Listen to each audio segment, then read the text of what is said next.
All I've ever tried to do is to try to lift myself as far as I could go to meet the honor of that office. I've done my best. That's how Governor John Kasich closed out his final State of the State speech tonight. And Kasich talked about achievements made over his 8-year tenure, but the entire first half focused on the philosophical. We've got team coverage for you tonight, starting with Katie Farrell live at Otterbein University with more on Governor Kasich's final State of the State.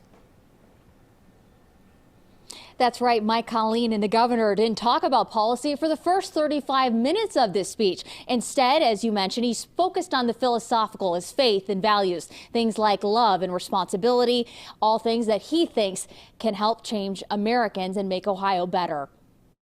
In his final State of the State, Governor Kasich talked more about his view on life than his political highlights. We're all in search of justice all the time, and sometimes here we find it.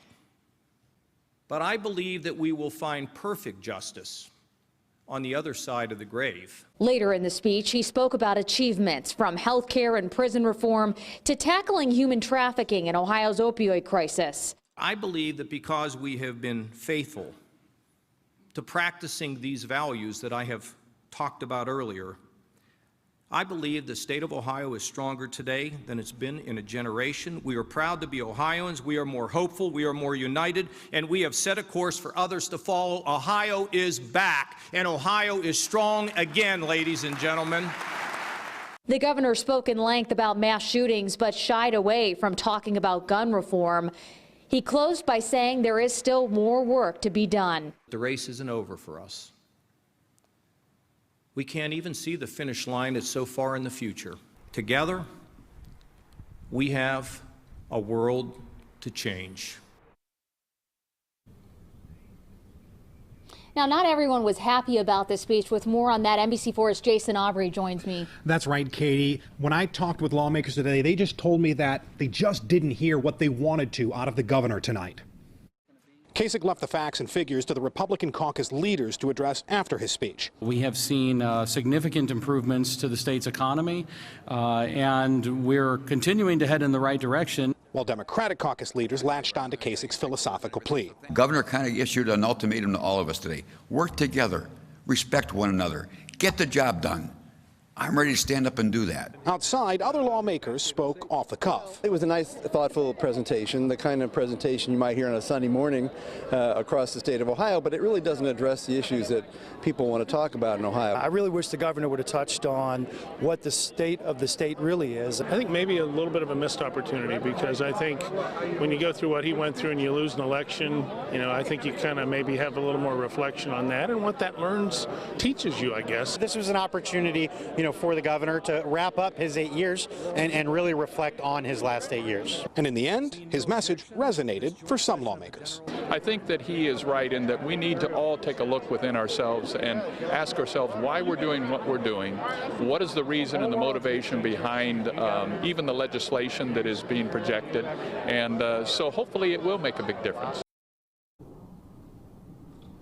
Now, Katie, as we heard at the end of your story, the governor talked about running through the finish line and finishing strong, but all the lawmakers I talked to tonight said they really wish he would have left them a roadmap to that finish line. We're here live and local for you at Otterbein University. Mike, Colleen. Thanks so much, Jason, and also Katie. Tonight, the governor announced the creation of a new state park in Morgan and Muskingum counties. It'll be called the Jesse Owens State Park and Wildlife Area in honor of the Olympic track gold medalist. The 13,000-acre park will be established over the next 3 years. And as we heard, the governor finished his speech tonight talking about the fact that there is still much to do and still a world to change. That added to the growing speculation that he might be considering another run for the White House. I talked with strategists from both parties who say John Kasich reminded voters of what he stands for and that he stands in contrast to Donald Trump. I mean, we're talking about, the president seems to have constant turmoil, resignations, investigations. It never ends. And so he's sort of striking a different tone about bipartisanship and working together and having a purpose. People forget he had a long congressional career, including on the Armed Services Committee. So he's not just a budget guy. And in the 2 different runs for president, he focused a lot on some of these big international questions of the Middle East, of Korea, other types of things. And you can see that entire conversation coming up this Sunday morning at 10 on The Spectrum.